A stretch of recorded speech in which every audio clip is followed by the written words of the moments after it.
Nancy Stewart, my wife, co-host, and a strong consumer advocate, especially for our female listeners. We also have Rick Kearney, an expert on how to keep your car running right. I dare you to ask a question that Rick can't answer about the mechanics or electronics of your car. Also with us is my son, Stu Stewart, our link to cyberspace through Facebook, YouTube, Twitter, and Periscope. Stu is also the Spy Master Director of our Mystery Shopping Report. He dispatches our secret shopper weekly to an unsuspecting South Florida dealership. And now, on with the show. Hi, folks. My name is Earl. I'm a recovering car dealer. In total transparency, I want you to know that I'm still a car dealer. And I know what you might think of me. But if you know me and if you listen to the show for a while, I think you might think I'm an okay guy. I've been a car dealer for over 50 years. And I call myself a recovering car dealer. For the first part of my career, I did some things I'm kind of ashamed of. And it's kind of fun being open and honest and transparent after so many years back in the day when I was just like all the other car dealers. I came up with the idea for this show 15, 16 years ago with kind of like a way for me to set things right and almost like a model for me to follow myself in my dealership, which I currently operate. And I want you to please believe me that this show is not an infomercial. I will not mention my dealership or the cars I sell or anything like that. I have no desire to use this show to try to sell you a Toyota. That's what my problem is. Nancy says we have no sound over there. Has everybody else got sound? Yep. We might have the adjustments on Nancy's Okay, console. Steve. We'll take care of that. Thanks for your comment. We do have sound. Check your wherever you have us streaming on. So what I'd like to do today is ask you to be a part of our show. You're a very important part. I often refer to the Gallup annual poll on honesty and ethics in professions. And we know that you have a difficult time when you're buying or leasing a car, for that matter, maintaining or repairing your car. The car dealers exist in the 20th century. The rest of us are living in the 21st century. Cars have been sold, retailed, since the early part of the 20th century. And very little has changed in the process and the policies of car dealers. Kind of 19th century. Yeah, 19th century actually did, yeah. And it's an interesting anachronism why all other retail gets it. You go into an Apple store, you go into a Nordstrom's, you go into Target's, you go into Macy's, you're treated with respect and courtesy. I'm not saying that they don't try to sell you things, but you pick out a product, there's the price, you pay the price plus sales tax, and you walk out of the store. Car dealership, it doesn't work that way. Gallup annual poll says that it is the least respected in terms of honesty and ethics of any other business. They have ranked at the bottom of the poll since 1977. So that's 40 some odd years that the car dealers have been, and before that, the poll didn't start till 1977. So they were even worse before 1977. I got in the business in 1968. So we'd love to hear from you, 877-960-9960. I've got a laptop computer right here in front of me and Nancy, and when you call, the call will appear on our text message on our screen on our computer, and we'd love to get to you, 877-960-9960. You don't have to ask a question. You can make comments, criticisms, suggestions. Just love to hear from you. We're international. We're streaming. We're going all over the world. And we have calls from Bali. Can you believe that? Stephen Shimelda from Bali called us 2 or 3 weeks ago. We have calls from Canada regularly, all over the United States. We stream on Facebook, facebook.com/Earl on Cars. Facebook.com/Earl on Cars. We stream to YouTube. We stream to Twitter. We stream to Periscope. So we're out there in cyberspace. And as I said earlier in the introduction, that's what my son Stu Stewart does. One of his many duties on the show is to let us know what's going on in the cyber world. The show last week, I think, was between cyber post and YouTube post and text. So I got to give you the text number. That's one of our most popular ways of communication. Our text number is 772-497-6530. That's 497-6530. So with that said, bring the calls. Oh, I forgot one more. Boy, we've got infinite number of ways to communicate with us. YourAnonymousFeedback.com. Bingo. YourAnonymousFeedback.com.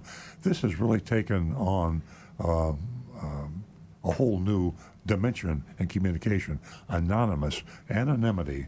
People like to talk to us. Sometimes it isn't anything controversial or nasty or anything. Just people like privacy. Your W-Y-O-U-R, your anonymous, ANNONYMOUS, feedback.com. Your anonymousfeedback.com. And we've got a bunch of them, by the way. I checked earlier, just before I came to the show, we've got about a half a dozen anonymous feedbacks. Before we get into that, I want to thank you for turning all of us on, including our audience, to youranonymousfeedback.com. What an invention. What an idea. Yeah. Thank you, Earl Stewart. well, we used it in the business to start out with because we wanted to hear from all of our employees and our customers, and we know a lot of employees of businesses don't like to tell the truth about what they think about their boss or about the owner of the business, and employees sometimes, or customers sometimes, people don't like to be nasty. A lot of people don't like to be critical, but they'd like to help a company get better. In this case, we'd like you to help our show get better. I think I'd like to go around the table and let you hear the voices of the folks in the studio. It sounds like I'm doing a show all by myself. Nancy Stewart, my co-host and my wife and partner, she is our very, very strong female advocate. And Nancy, tell us some of the stuff that you do. Okay, so this morning, ladies and gentlemen, sometimes we all feel, at the mercy of car dealers. And sometimes women, get into some problems that they can't get out of. So with that said, we're here for you, all of us. And as a female advocate, I'd like to offer you $50 for the first 2 new lady callers. You could give us a call. Whether you had a new transaction of purchasing a vehicle, or you'd just like to share your opinion, whatever. Call and say hello. But that $50 is unconditional. I know when I hear offers anytime, direct mail, TV, radio, or whatever, nobody gives away money without a string. Well, we're giving away money without a string. The string is, you have to call and you have to be female, and it has to be the first time you call. We're trying to build a female audience. I get some comments from men saying, why do you do that? Why don't you give us $50 too? Well, we're trying to get a balance here. We'd love to have about half the callers be female because of the obvious reason. They buy half the cars, pure and simple. So $50, no conditions, if you're the first-time female caller. Yes, and you can call us at 877-960-9960, and you can also text us at 772-497-6530. And Linda, I will get to your question later on in the show. And Stu, Mr. Cyberspace, also my son, also the general manager of my dealership, which we are not going to talk about. I don't even want to tell you the name of it because this is not an infomercial. Okie dokie Motors. Stu, okie dokie, right.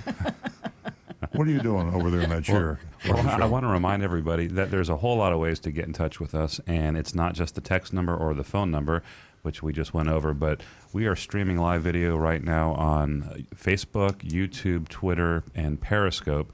We want to get on Instagram, but it's kind of hard technically to do that.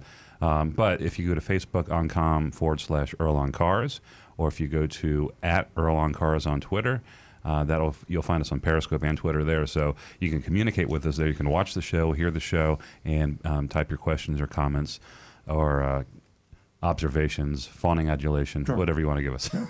And we welcome criticism. We will not censor you. We'll not mute you out. You can attack. The only thing that we have to be careful of is profanity. And I think we have somebody in the control room with we got a 20-second delay or something like that. We can probably stop most of the profanity. But love to hear from you. No holes barred. Yeah. So, Stu, that's Facebook, YouTube, Periscope. Yeah, so we got Facebook, YouTube, Periscope, Twitter. Working on Instagram. Don't go there yet, even though we do have an Earl on Cars Instagram page. But Facebook.com/Earl on Cars. That's probably the best way to. And your other job, your spy master, tell us a little bit about the mystery shopping report. I have an entire stable of intelligence agents that work for me. Every week we do extensive amounts of research on car dealers in our area. We dispatch them surreptitiously, incognito. A stable. A stable. We call it the stable. And, we have some mystery shoppers who are better than others. And currently we're working with one of the greatest mystery shoppers of all time. That's Agent Thunder. We do let the agents name themselves. Obviously, we can't give away their name. Prior to Agent Thunder, I think the Hall of Fame, Agent X, he was definitely the top mystery shopper we ever had, fearless. Totally fearless, absolutely. Yeah, I worried he was going to get us in trouble a few times because he really took the roles to heart. He played different personas when he'd go to different dealerships. Yeah. Sometimes it was called Larry Laydown, where he'd act like a meek, unsuspecting, unprepared shopper who would be taken advantage of. But then there was another one he called Hardcore Harry, where he'd go in there and just abuse the salesperson Well, and the the manager. amazing thing is we've never been sued. We name names, we name dealerships, the managers, the salespeople, and we do everything you do when you go in to buy or lease a car. And we report it candidly. We don't pull any punches, and I've never been sued. Nope. The radio station has never been sued. We may have a caller. We do, and I don't want to lose him. It's Warren who's calling. Good morning, Warren. How can we help you?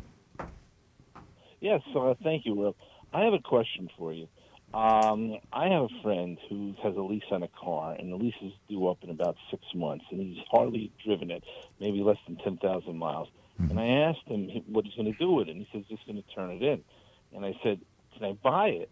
He goes, sure, I don't care. He says the buyout is $16,000. Now, here's the question I have for you. I have two residents, one here in northern New Jersey and one in Florida.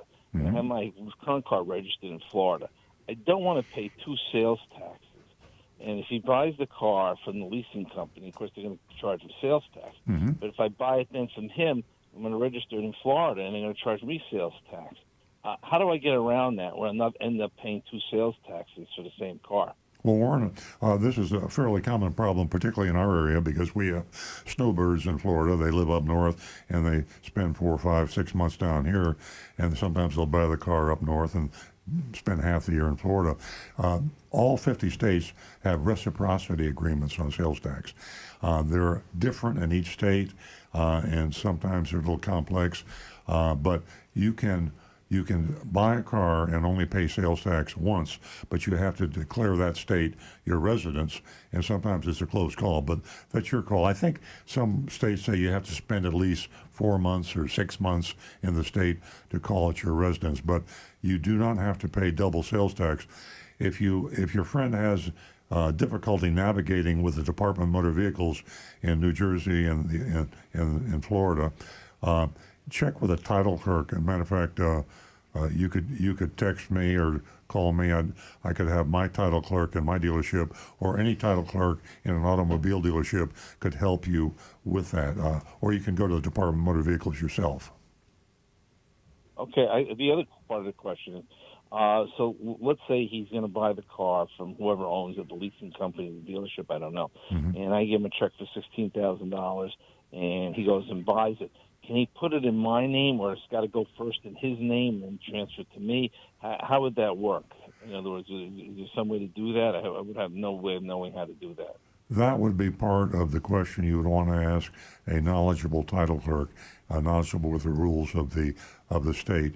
The fewer times that you change names, the easier it's going to be, and the less likely you'll get messed up and have to pay any sales tax. By the way, you didn't ask this question, but you may, and maybe you have already taken care of it, but be sure it's a fair price.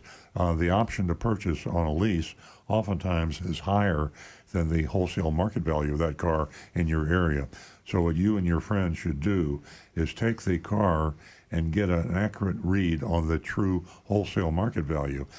You might go to I'm not sure what model car, but let's say it's a Mercedes. You could go to a Mercedes dealer used car department and say, what would you pay me for this car? Now, granted, it's not your car, it's a lease car, but used car manager doesn't need to know that. You're just doing this for information purposes and get a real read. I check maybe 3 bids at least on your Mercedes, and you can also check with some wholesale auction sources if you have a friend at the dealership. But once you know that the price your friend's selling the car for is at least close to the actual wholesale market value, or he's selling at retail, so he makes $500 or $1,000. If that's okay with you, just be sure you know exactly. Yeah, I don't care. Yeah, because the car, he's hardly driven it. The car has less than 10,000 Yeah, it miles. sounds like on the surface, it sounds like a great. Oftentimes, the residual value doesn't anticipate a super low mileage like that, so that is a good indication that the value may be higher than the residual. Okay, and I got one more question for you, Sure. if you don't mind. The other question is, I've heard of these things, but I'm not sure if this deal doesn't work out. Like a leasing a car that's already been has 30,000 miles on, like you have a dealership return, like somebody brought in an Avalon that's been leased and had 30,000 miles, and you lease it again for like 2 years, not buy it but lease it. Is that a good deal, or you recommend that, or you wouldn't touch that? What would be your what would you think about something like that? That idea has been bounced around for many years. It never has taken hold. There are a few small companies that have attempted to make leasing of used cars work. On the surface, it sounds like a real smart idea. A used car has this big portion of the depreciation gone. So when you lease a used car, it should be a real bargain, just like buying a used car is a real bargain. But the lenders, the leasing companies, are afraid of it. With a new car, they know what they're getting. They know it has a new car warranty. Their collateral is pretty well protected. A used car is kind of an unknown thing. You're buying somebody else's problems.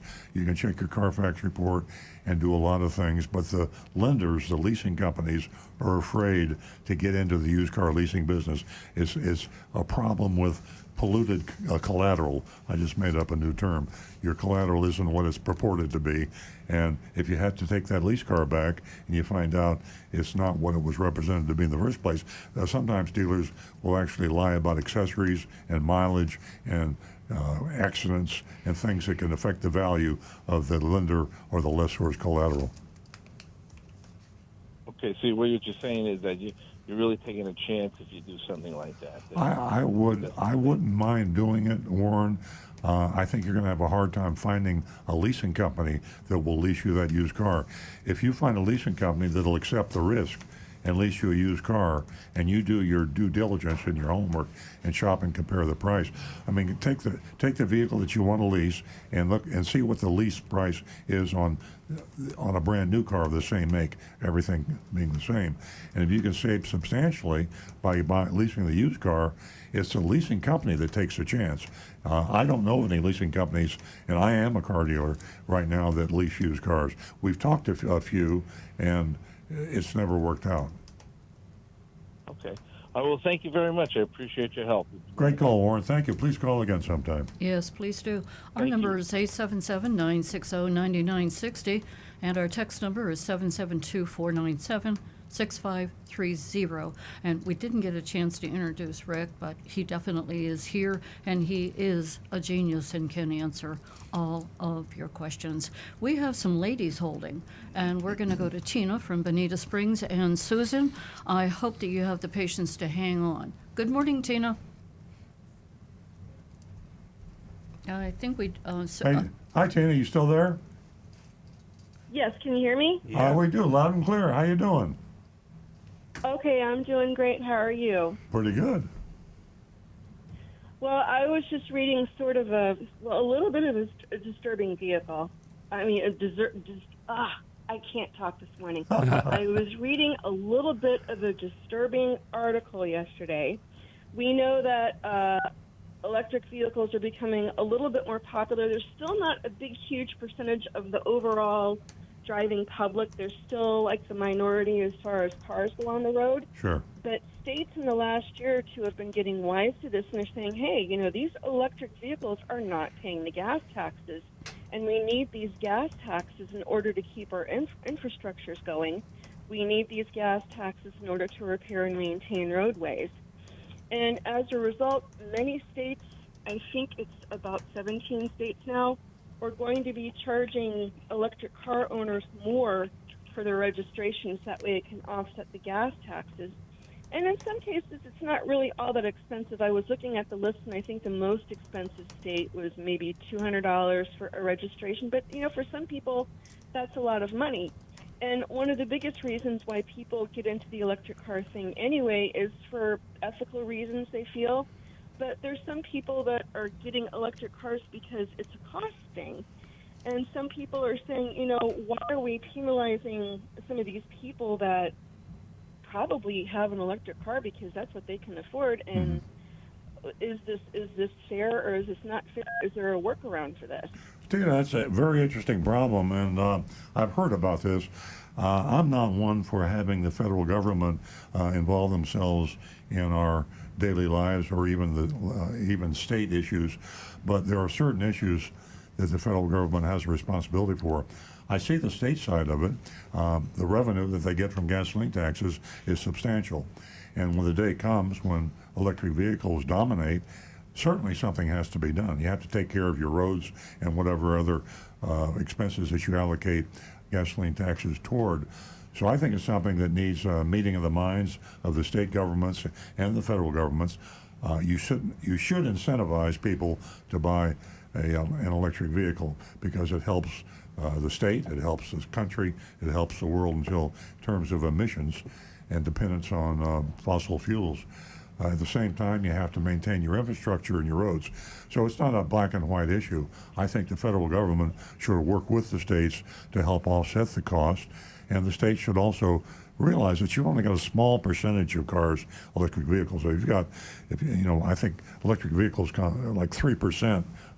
I pulled that number out of the air, but there are maybe 3% of all the cars on the road are electric, and that probably includes hybrid. So therefore, it isn't a huge problem for the state now.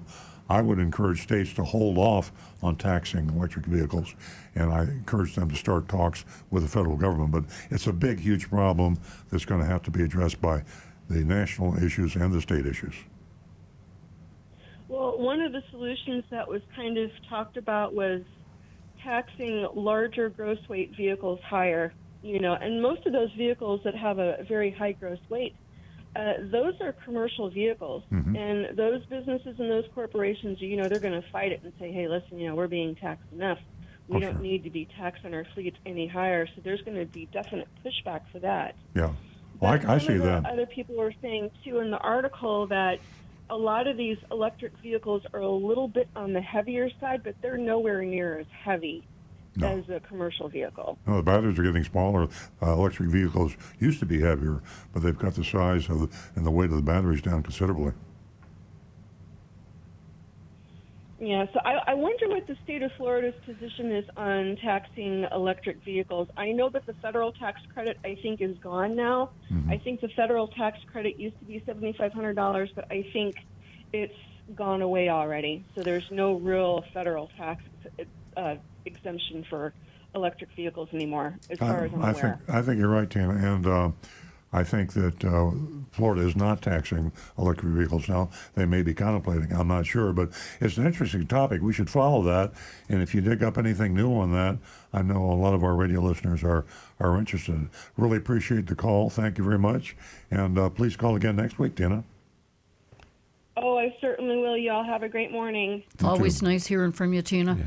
There is still some tax credit left on some vehicles, but it's all based on, they get a certain amount that you can get it on. Right. Like I remember years ago when Prius first came out, it ran out pretty quickly. Yeah. I don't know which ones still qualify, but there's still some money out there. Exactly right. Yeah, it's based on the total number of vehicles sold. They allow them, and the less popular electric vehicles are probably still getting the subsidies. Yeah. Susan, I'm sorry we couldn't get to you. Please give us a call back. As a first-time caller, you do win $50, but you do have to call back. Our number is 877-960-9960, and our text number is 772-497-6530. I think we're going to move over to Stu.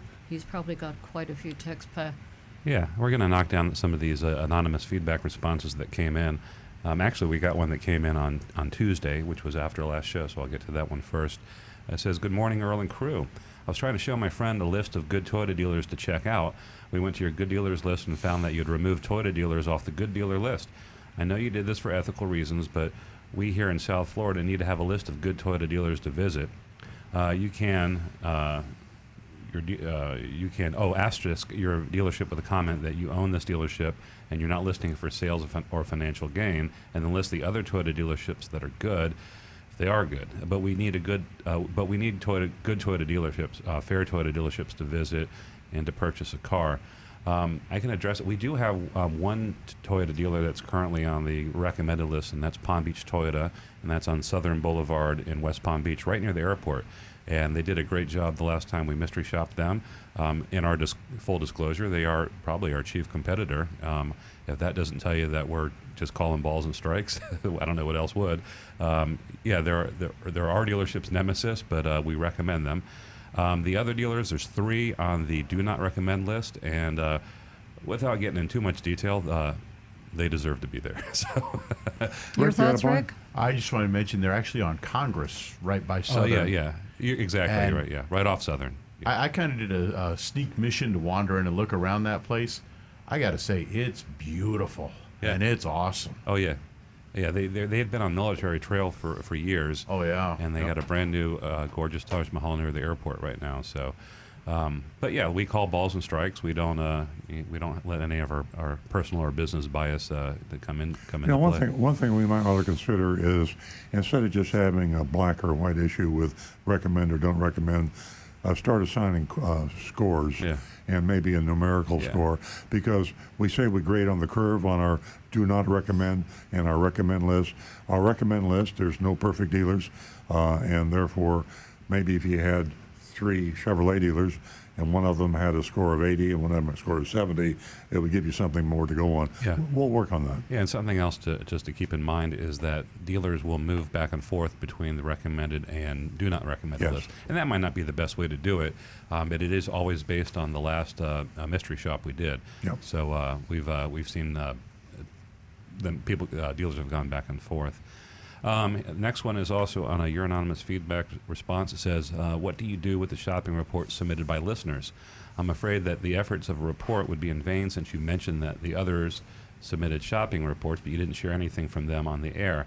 And we could glean information from the shop reports from your comments. And well, you've addressed this before, and the trick there is that when we do our mystery shopping report, we certify it as completely 100% honest, 100% accurate. While we do trust our listeners, it kind of puts us in a position, if there was any inaccuracies whatsoever, we don't want to put ourselves out there publicly, critiquing somebody if we can't verify it ourselves. A third party Yeah. would not be something we want to endorse Yeah. personally. Yeah, we'll talk about the shopping reports, but to read it as a narrative and with facts and details, it's probably not a good idea, because we stand by what we say on the air, and we've got to make sure that it's something we have to verify. We'd love to have you call in about your experiences with dealers, in a sense, as a shopping report, and that is probably one of the most interesting things. And we can pretty well divine, when people call us, what's legitimate, what's not legitimate, and what's typical with the dealer, and so on and so forth. So, plus the fact they know it's a third-party source talking about that dealer, and you can take it or leave it. That's right. Next one. Thank you for answering my question last week. My follow-up question on the third party, aka Best Buy radios, for my 2014 and a half Camry. Will my reverse camera and steering wheel controls still work? Thank you. Love the show. Keep up the great work. Rick? Yes. Okay. Thank you. Simple question. It will still Hey, work. There's the brevity actually award. Oops, too late. there's actually a control box that they'll install that will let all those function. Very good. You almost had it. That's all right. I'm kidding. I kid. Okay, the next one. Your anonymous feedback. I apologize. Oh, my goodness. I apologize on the following dark question. I know which one you're talking about. Yeah, I'm wondering, will the show still go on when Earl is no longer with us? Are you moving somewhere? Oh, okay. I enjoy the show and find it very informative and useful. Well, I got great news. We are preserving Earl's head and uploading his consciousness into this laptop right here. I'm going to freeze my brain. It's never going to end. Yeah. Well, on a serious note, I hope the show continues. Nancy and Stu and Rick, and we got a lot of Stewarts around. We got two other brothers of Stu's at the dealership, Jason and Josh, and we got Stu's son, my grandson Jake, who is almost ready to go to college. Yeah. I don't think he wants to be a car dealer, but you never can. He might change his mind. But I think the legacy Things should like that continue. happen. Yeah. That's happened But to I me. feel real good. I feel good. My health is good. Work out. Nancy and I each do circuit training, weightlifting 3 times a week. And we're lean, mean machines. Earl could kick my ass. Oh, I don't know about that. Probably. Hey, beyond, seriously, your brand is so strong that your legacy will definitely move. You know, it will be here. It will Yeah. be forever. And my name's Earl also, so maybe we Yeah. can fool you. There you go. We might just That's right. not tell anybody. and Wouldn't I'll even have to change the name of the show. just- Right. Yeah. Okay, next. Next one. Your very good show. Why haven't you expanded to a second Toyota dealership in the nearby area? We need more true no dealer fee dealerships in Florida. I second that. That's very flattering, and I appreciate that. I have asked, other people have asked me why we didn't open dealerships. It has to do with the franchise laws in the 50 states. I'm sorry, everything seems to be so complicated these days, but the franchises are awarded by the manufacturers.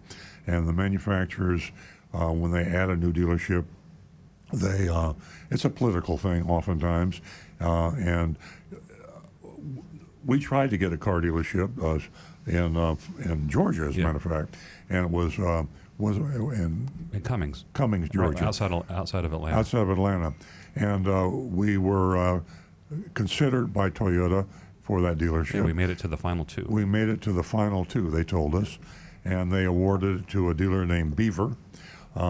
Beaver happened to have multiple other dealerships in Texas, and St. Augustine. And St. Augustine. And I don't have the exact facts on this, but I have very reliable anonymous sources that told me that he agreed to buy out the St. Augustine dealership from a Toyota dealer in St. Augustine that was doing a very poor job, that wasn't selling enough Toyotas, but he was an older guy like me that just loved what he did, and he's been there for many, many years. So Beaver offered to pay an obscene amount of money, a huge millions and millions and millions of dollars for the dealership, and took it over. And that article, one of the facts is I saw the sales price in the automotive news. It was a record blue sky amount paid by a Toyota dealership. So to thank Mr. Beaver for spending too much money to get rid of the old guy that wasn't selling enough Toyotas, they gave him the dealership in Cummings, Georgia, and we didn't get it. We were very unhappy about that.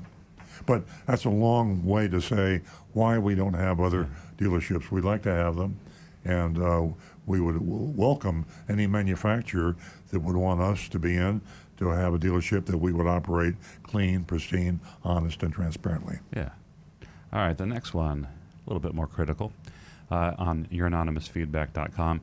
I'd like to suggest that you incorporate anecdotes into the show to educate us on pitfalls when going shopping, paperwork to refuse to sign, prep work to do before visiting a dealer, and signs to look out for when we should walk out of the dealership. The show has been lacking lately, and I want to keep coming back. I'd also like to suggest you watch Steve Leto's videos. I find his topics on car shopping extremely informative. Don't copy his style, just take note of the personal nature in which he explains and educates. I feel more drawn into his discussions than I do when you talk about TrueCar, stupid CarMax, stupid Costco, and even safety recalls.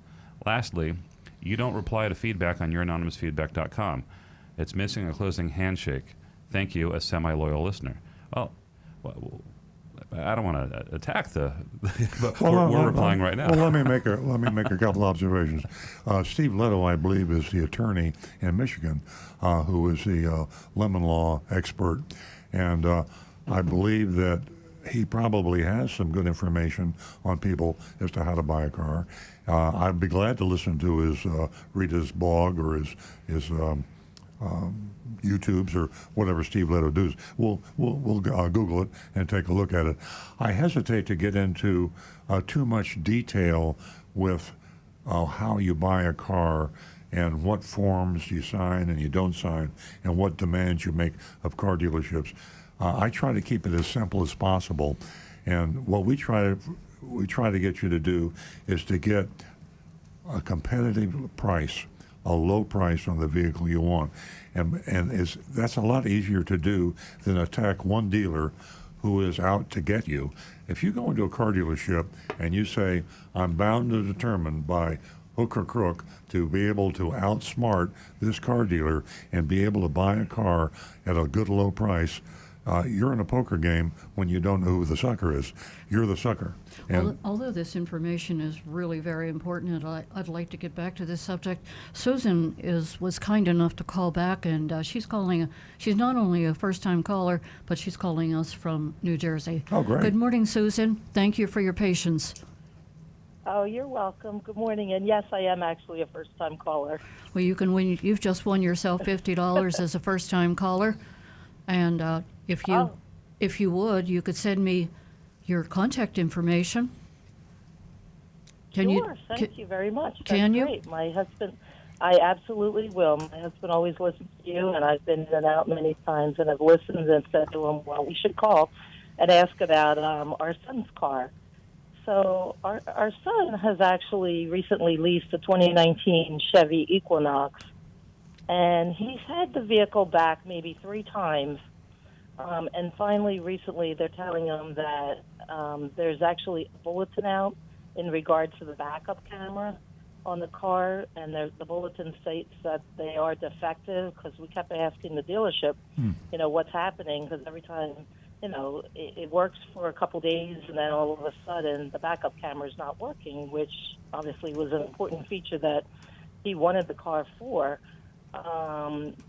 So I was just kind of wondering, is there any options that we have? Because they've tried different parts, but they keep finding out that it still doesn't work consistently. Mm-hmm. We didn't know if we could actually get the dealer to actually put a brand new camera in, if that's an option, or maybe just what our options are, because like I said, that really was one of the main reasons that he had purchased this particular lease this particular type of car.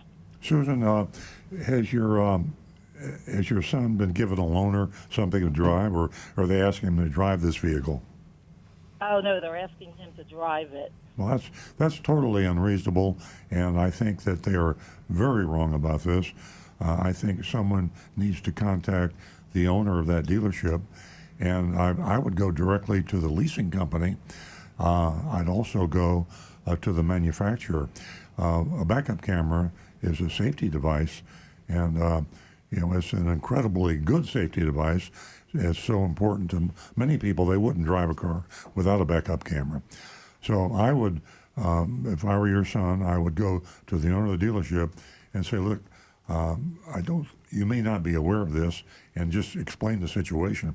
It could be something that's being handled on a lower level in a service department with an ASM, assistant service manager, a service salesperson, or maybe even a salesperson could be involved. If I owned that dealership and someone told me that I was making someone drive a car that was unsafe and not offering a free loaner, I'd be very unhappy, because they're subject to a very big lawsuit. You don't mess around with safety.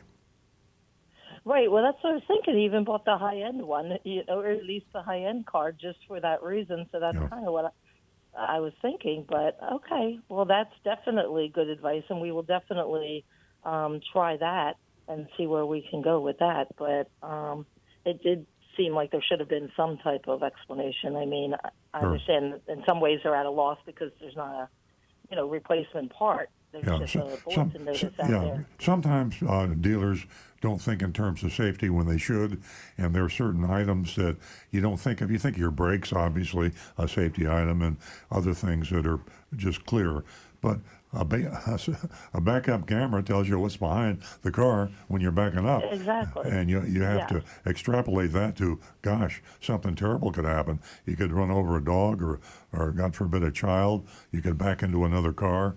There's a lot of things that could really hurt you or someone else. So I think someone in authority, preferably the owner of that dealership, needs to have this called to his attention. Okay. We'll definitely do that and Thank you, let you Susan. know how that works out. Okay, Susan. Well, thank you so much. Susan, if you stay on the line, you can leave your contact information with the studio, and we'll get that out to you. Okay, I will. Thank you so much. Thank Have you. a great day. Thanks for helping us build a platform here for females. You'd like to call us, you can do so at 877-960-9960, or you can text us if you're a little shy. We have a few listeners this morning that are very shy, so you can take advantage of our text number at 772-497-6530. Now back to the recovering car dealer. Yeah, we're responding to the anonymous feedback that we were not giving out enough detailed information about forms and the technical process of buying a car. And I was saying that what you need to do is use competition as your best friend when you buy a vehicle, shopping and compare. Costco, you might not like the Costco program, but it's a good program. Consumer Reports also has a good program. TrueCar has a good program. And these tools you can use are a lot better than trying to go head-to-head with a car dealer. You need to involve 3 car dealers and get the best price from one and take it to 2 others, and that will get you the lowest price you can possibly get. Next. Right. The next one is also on youranonymousfeedback.com, and it says, do you want to feel terror in a modern vehicle? Drive on the interstate at 77 miles per hour in a Jeep Wrangler and stomp on the brakes hard. It will have you in a sudden session with your favorite deity confessing all your sins.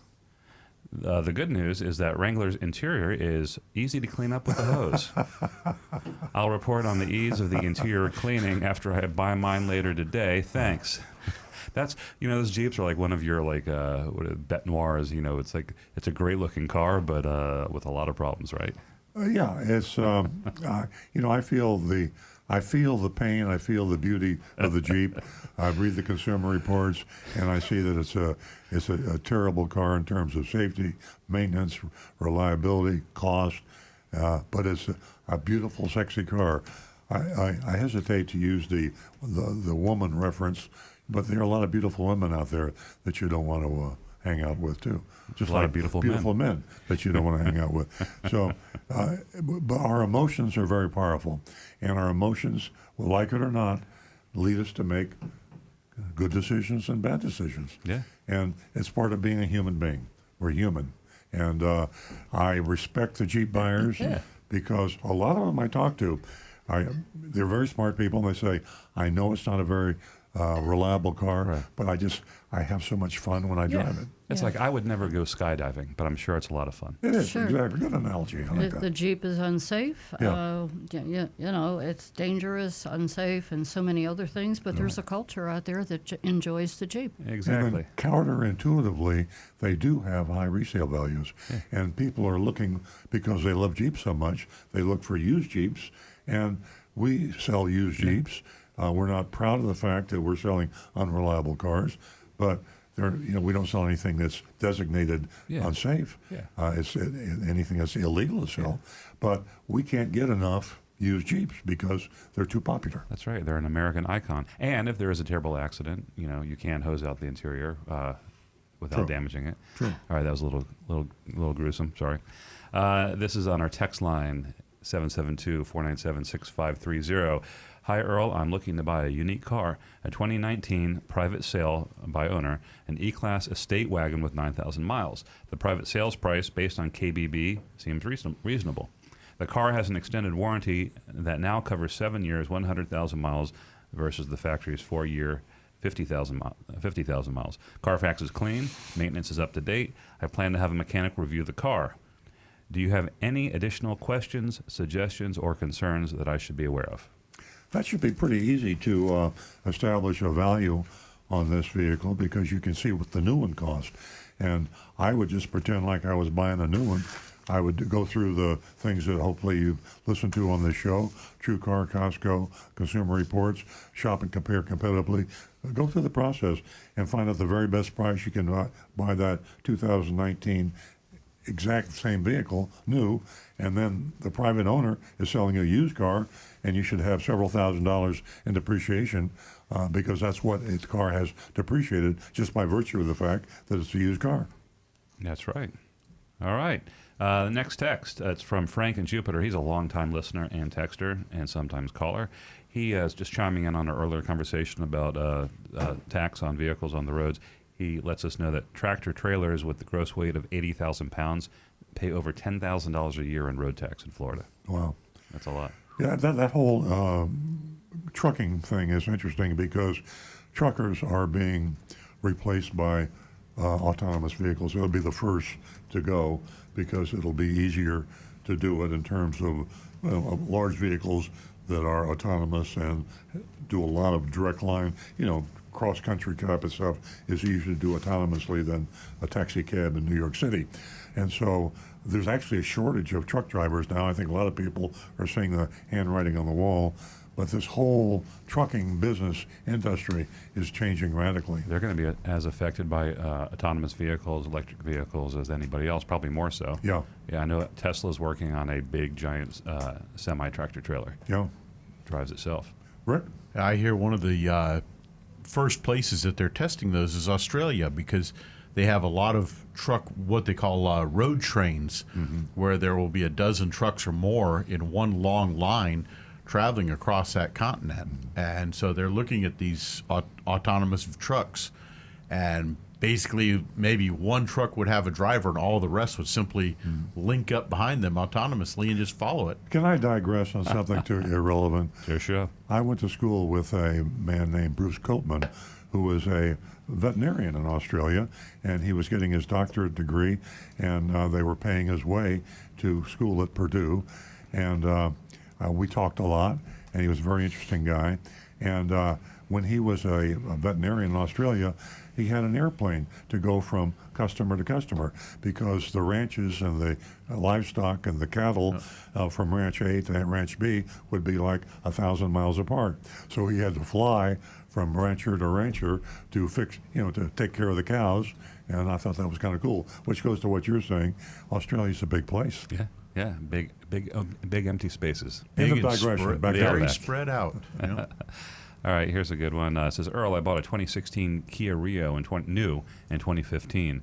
Within 2 years, I had rust appearing under the paint on both the passenger side and driver doors. Took it to the Kia dealer and expected to have it fixed under warranty, and I was told it wouldn't be covered because there was no perforation. They also suggested that I was to blame for not properly maintaining my vehicle. What can I do? Well, you've done one thing. You've let the world know that the Kia Rio is a terrible paint. And when you have bubbling from underneath the paint, you can't blame it on environmental issues, fallout, and all the other nonsense. So clearly there was a problem. And when they painted the car, about the only thing you could have done was hire a lawyer. Or try a different Kia dealer, maybe. Different Kia dealer, but the Kia, did he say that he took it within three? Well, I'm not sure what the Kia warranty is. With Toyota, has a 3-year, 36,000-mile warranty, and if the paint fails after 3 years or 36,000 miles, they won't warranty it unless you go for a goodwill adjustment. And so that's your right, Stu. They could have gone to a different Kia dealer, contacted Kia directly, and kept their fingers crossed. Yeah, you might have run into somebody who's just going by the book and toting the factory line. Yeah. You might find a more radical or a dealer that's willing to challenge the factory. The way we reason with manufacturers is to, if you get hold of somebody that is intelligent, you say, listen, this is clearly a product defect, and it might have been 6 months after the warranty ran out or 6,000 miles after the warranty ran out. But clearly the car was built incorrectly.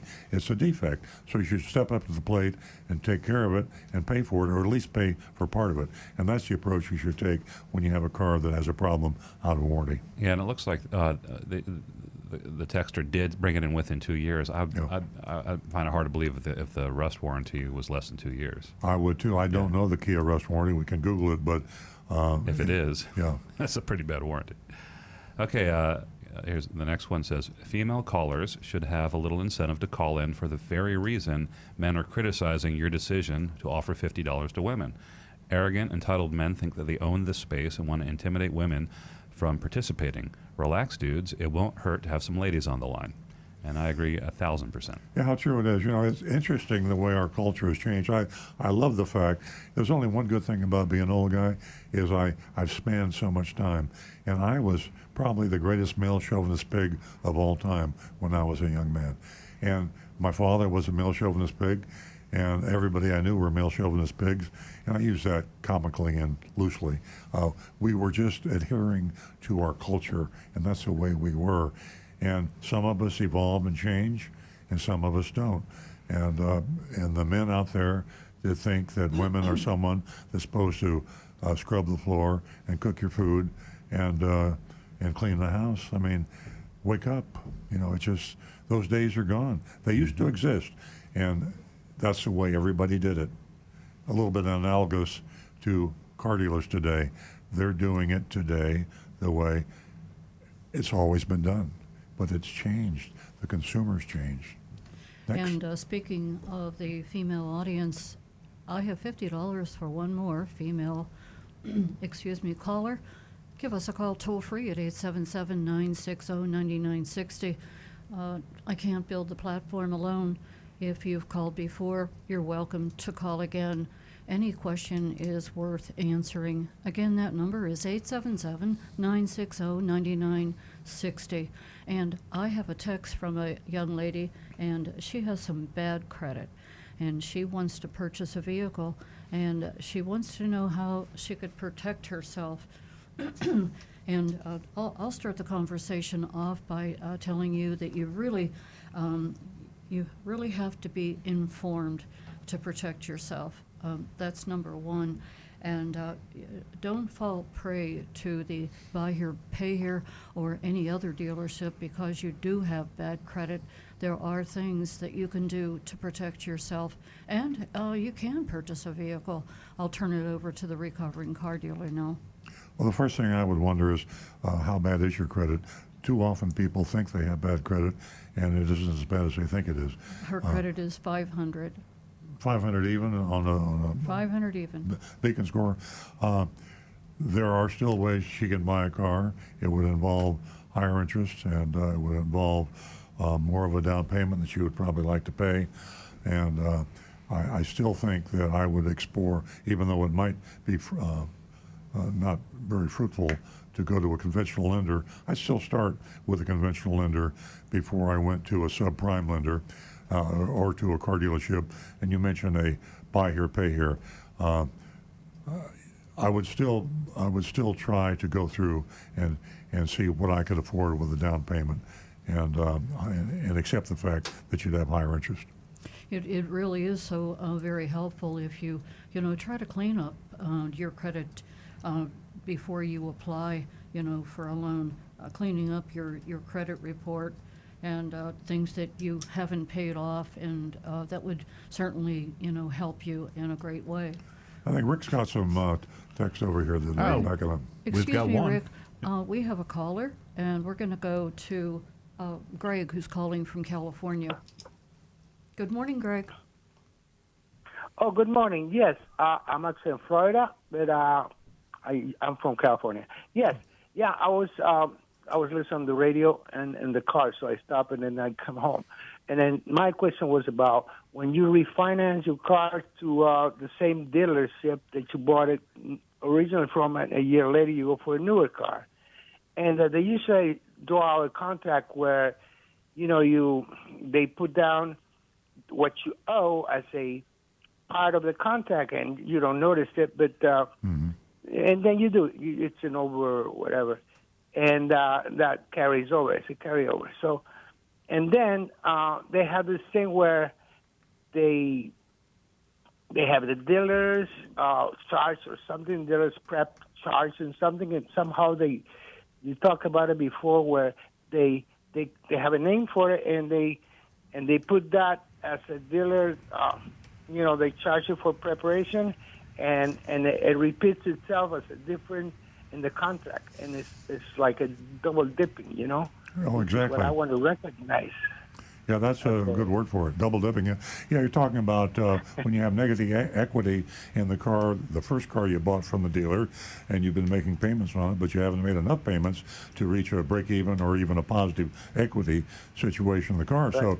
So you owe the lender at that point more than the car is actually worth. Oftentimes the dealer won't even mention that to you. The advertiser will say, "We'll pay any car off. We'll pay your car off, no problem." They pay your car off to the lender with your money because they take the money from you, add it into the price of the second car they're selling you. And of course, as far as hidden fees, you're absolutely right. The generic Right. term is dealer fees, but they go by notary fee, electronic filing fee, administration fee, tag agency fee. And in Florida, there's not even a limit to what they can charge you. So to walk into a car Yeah. dealership and not being very careful and taking your time in studying the contracts, you can really be taken advantage of. Yeah, and I want to be able to recognize when I see that, because they offer you, oh yeah, we're gonna pay you over whatever. Say I owe right now a car. Okay, I owe 15,000. Yeah, I took it over, and like I said, it was a carryover from the one before that, and I pay up to 29,000. But now I got 15,000 and change, so I'm paying it. And if I accept that if I go there, they offer me to go like $3,000 over the blue book, and so you carry that over. But somehow when they write it, the language that they write it, it's like they don't really give you that much credit at 3,000, is it? They always take it right in the back of the end of the contract that you don't see, don't recognize it. That's what I was trying to. Well, Greg, it's understand. the contracts are complicated, and it's very difficult unless you're a professional, unless you take it to a professional to really interpret every item on these contracts. Your best weapon, and I talked about this a little earlier in the show, is to use competition. It's your best friend. Don't get hung up on one dealer. You might like this dealer. You bought your last car from him. Maybe they treat you nice. That's fine. But you still have to use competition to be sure you get the lowest price. So whatever make car you're making, if you're buying a Honda, you should go to at least 3 Honda dealerships and focus on one thing: I see. the exact car you want to buy, and then look at the bottom line price and compare the bottom line price with 3 dealers.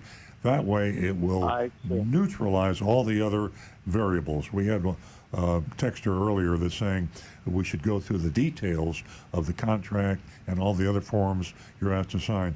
As long as you know the out-the-door price that you have from dealer A, and you take it to dealer B, and then take it to dealer C, Yeah. and compare and go with the best, lowest price, the fine print doesn't make any difference.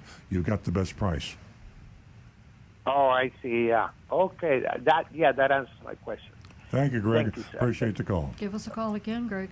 877-960-9960, or you can text us at 772-497-6530. We're going to go to Sharon, who's been holding from Palm City. Welcome to the show, Sharon.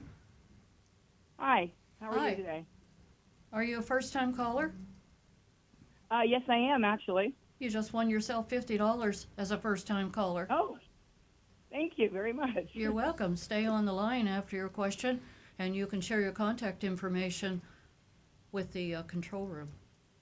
Okie dokie. All righty. What Will can we do. do for you this morning? I just have a question about tires. We purchased a car from Earl Stewart about 7 months ago, and we've been very, very happy. Very happy.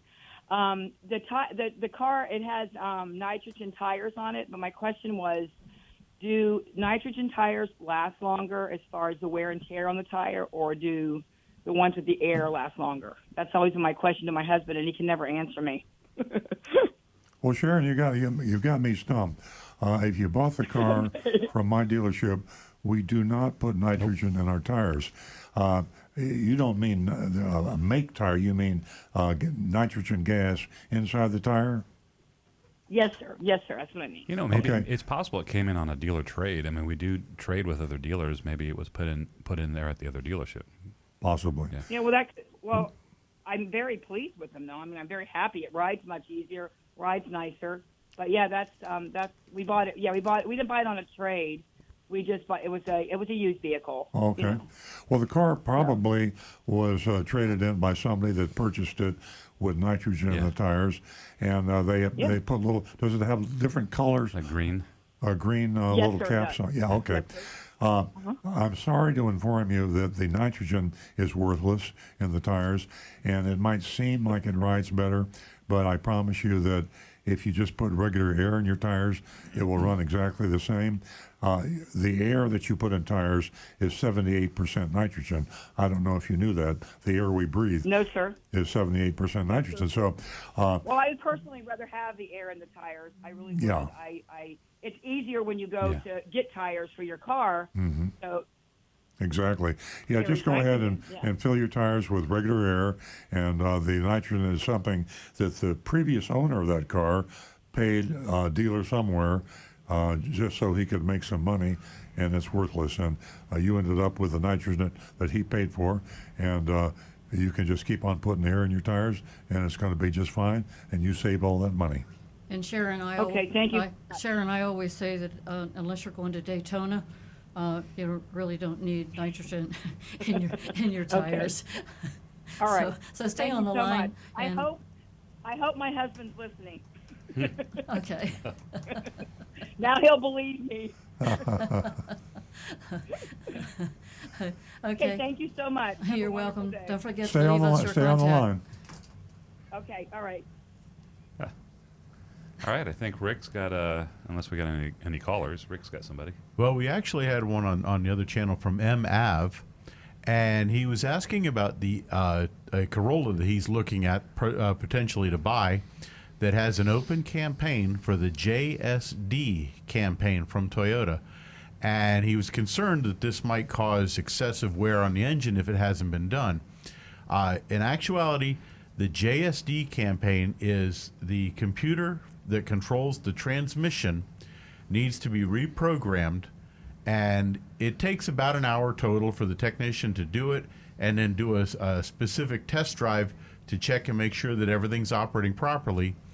And if there are any issues with the transmission caused by the concern, by that reflash not operating properly before you get it, Toyota will step up and cover all the repairs on it. But it's all part of that campaign. But I truthfully would not be too concerned about buying a car with that open campaign myself, because it's a very easy one to stop in at any dealership and have that one taken care of, or even use it as a bargaining chip to get them to knock the price down a little bit and say, hey, you guys didn't take care of this campaign. I should get a lower price on this car. Worth asking. I love that word reflash.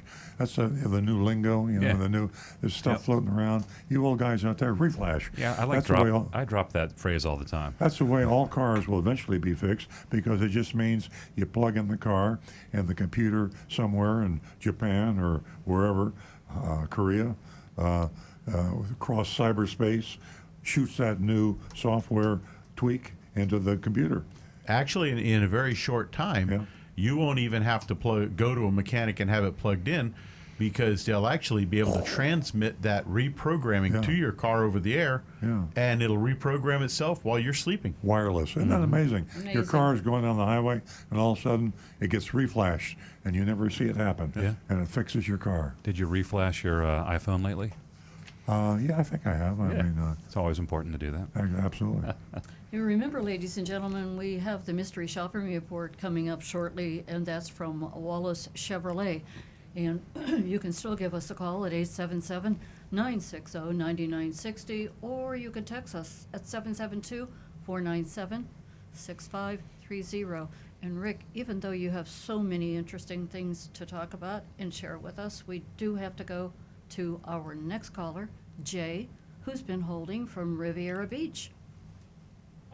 Good morning, Jay. Yeah, good morning. I had a question about the extended warranties when you purchase the new vehicles. I wanted to know is the price negotiable, or is it fixed by Florida law? Florida law requires that the price be posted with the State Insurance Commission's office, and the price is the price.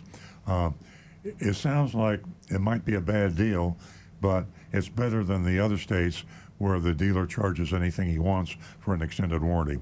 Now, if a dealer wants to post a high price for an extended warranty, he can post a high price.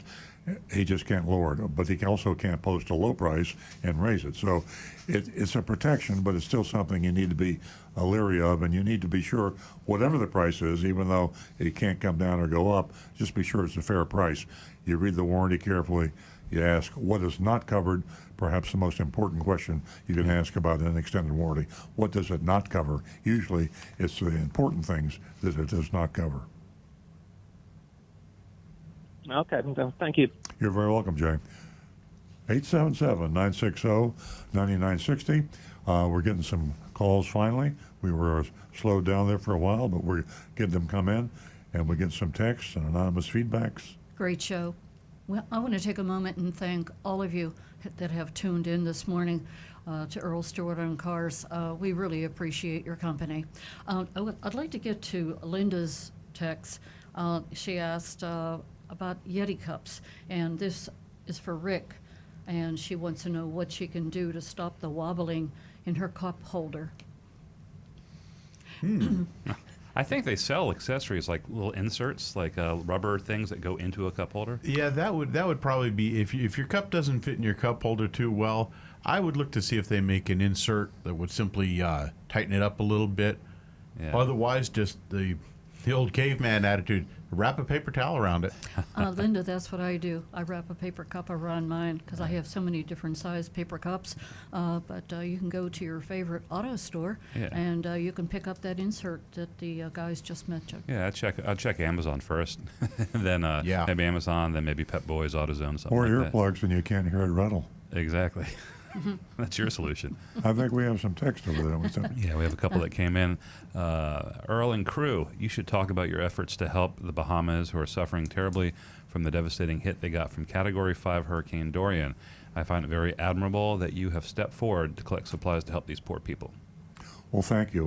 We are collecting food, and we're matching contributions from our employees. And we also just donated a Highlander, an old 2003 Highlander that runs well, and we're shipping it over the Bahamas. It's going to be the Big Dog Ranch Rescue pick up the doggy van, and it'll be running around to the devastated areas and gathering up the doggies, and then we bring them back to Big Dog Ranch, and you can adopt a dog at Big Dog Ranch Rescue.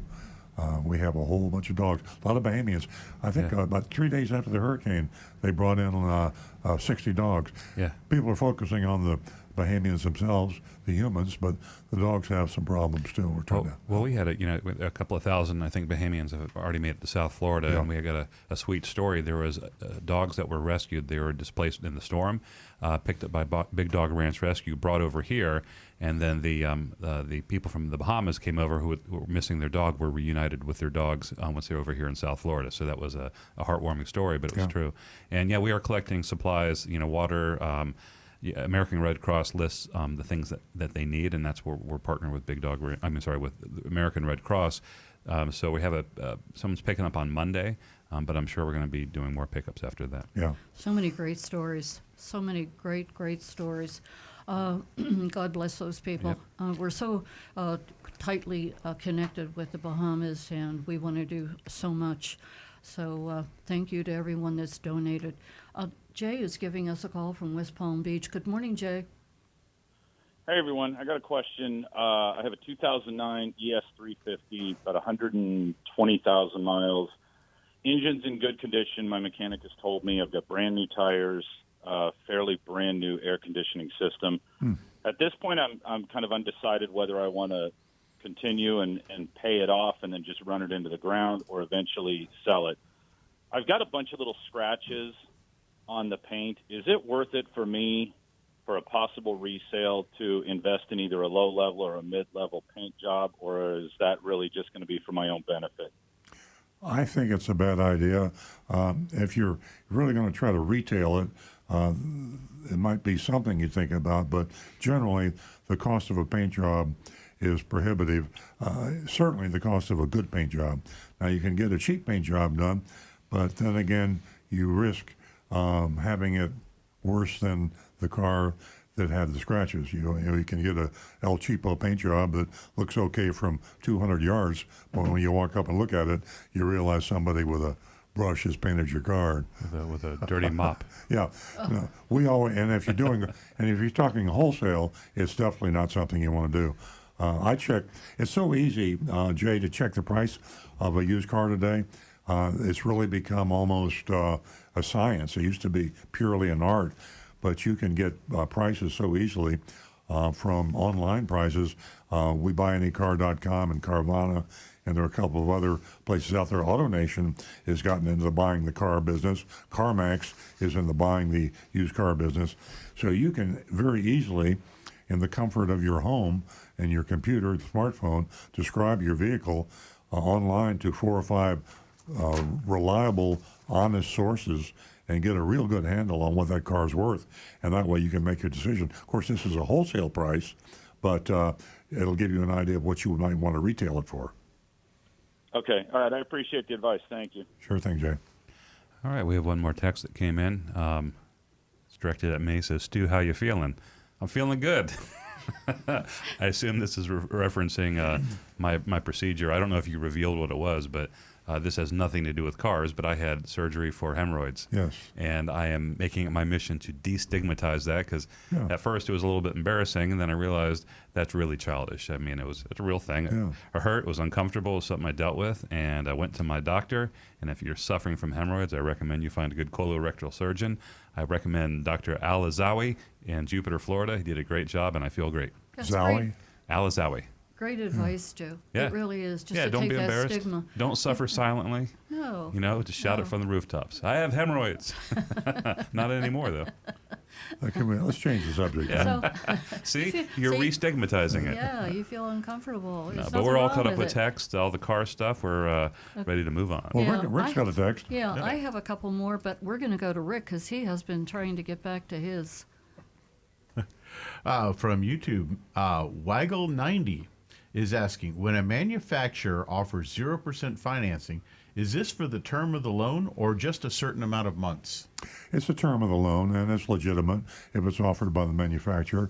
And oftentimes when they offer the low interest or 0% financing, there's an alternative in terms of a cash rebate. But if it's if the cash rebate, you look at the amount of the cash rebate and you weigh the amount of the cost of the car, and you can just make it's an arithmetical decision as which one's better for you. You look at how much you're saving in finance interest at 0 and how much the rebate is and how long you're going to finance it and make a decision that way. If you fight them a bit, can you sometimes get both of those? No, the dealer will negotiate with you. The factory won't. And if it's 0% offered by the dealer, it's a flim-flam, because the dealer would just be paying a lender somewhere to buy the rate down, they call it, to 0. So he might buy the rate down for $3,000, and he's going to take that $3,000 he paid the lender so he could tell you you're paying 0%, add it to the price of the car. So don't believe dealers when they say 0%, but you can believe the manufacturers. 877-960-9960. Love to have you call us or text us at 772-497-6530. Okay, Jennifer asked, how can women, protect themselves from being ripped off by the mechanic, being ripped off in service?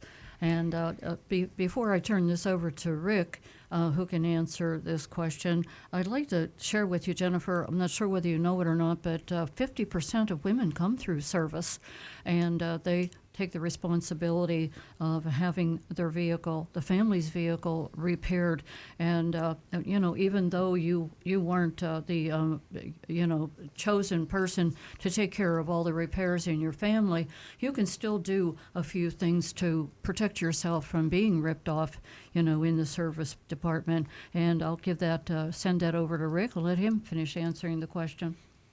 The best way is ask questions, take notes on the answers, and if it seems a little odd, do a lot of research. Go Google it and find out, because truth be told, even the men nowadays don't really have a great grasp of cars, their technology, and the terminology. Always get 3 estimates from several different mechanics. Find someone you can trust for mechanics, but especially if there's something you don't quite understand or they say something that sounds like they're just throwing the terminology to try to confuse you, ask questions about it and ask them to show you what they're talking about and why it needs to be done on your car. Jennifer is she's confused over the computer modules and all that sophistication that she's not up to date on, and whether she would pay for something that she didn't need. Most folks can be very easily confused on that, and I would say if your car is running reasonably well, if it's running pretty decent, and they're not talking about a safety issue, unless you've got a check engine light on and it's something that they say could become a bigger problem. And again, I would research this and make sure that you know what they're talking about and get a couple different estimates. And if it sounds like they're just being too pushy, walk away. Take it somewhere else. Great advice, Rick. Hope we helped you, Jennifer. Give us a call toll free at 877-960-9960, or you can text us at 772-497-6530. I have something, we'll get over some texts that Stu just got, but I have something I want to hold up for the viewers. I know a lot of you are just listening, but I was so thrilled in Automotive News, the current issue, headline, "A Corvette dealer vow I will not mark up." And there's a picture in the Automotive News. And he's talking about the new Corvette that's coming out. It's a mid-engine Corvette, probably one of the most highly sought, lowest supply vehicles on the planet. And the Chevrolet dealers are marking this up tens of thousands of dollars, probably even more. There's one Chevrolet dealer who has made the position that I'm going to sell these Chevrolet Corvettes at MSRP. And I'm going to give you the name of this dealer. He's Les Stanford Chevrolet in Dearborn, Michigan. Les Stanford, Stanford, Les Stanford Chevrolet in Dearborn, Michigan. Now, you might say, well, I'm in Miami. I want to buy a Corvette. Let me tell you, when you check with a Miami dealer and you find out he just marked that Chevrolet up $50,000, you can fly to Dearborn and pick up the car or have it trucked down. But if you want to buy a Chevrolet Corvette, he's probably the only Chevrolet dealer not marking them up. And you can use that maybe to negotiate with a closer dealer. Les Stanford Chevrolet in Dearborn, Michigan. There you go. We're gonna go to Fred. Nancy just got pulled over.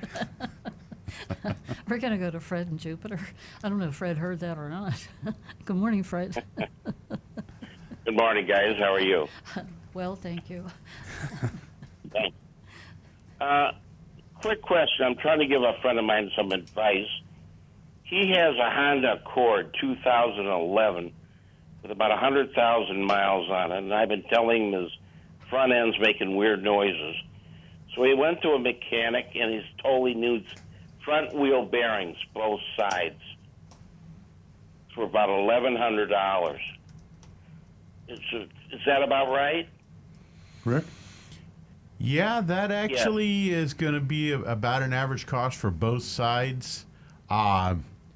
By normally front wheel bearings, what you'll hear is once the vehicle starts getting up to around 10 to 12 miles an hour, you'll start hearing like a growling sound, and it'll get louder and faster the faster you go. Yep.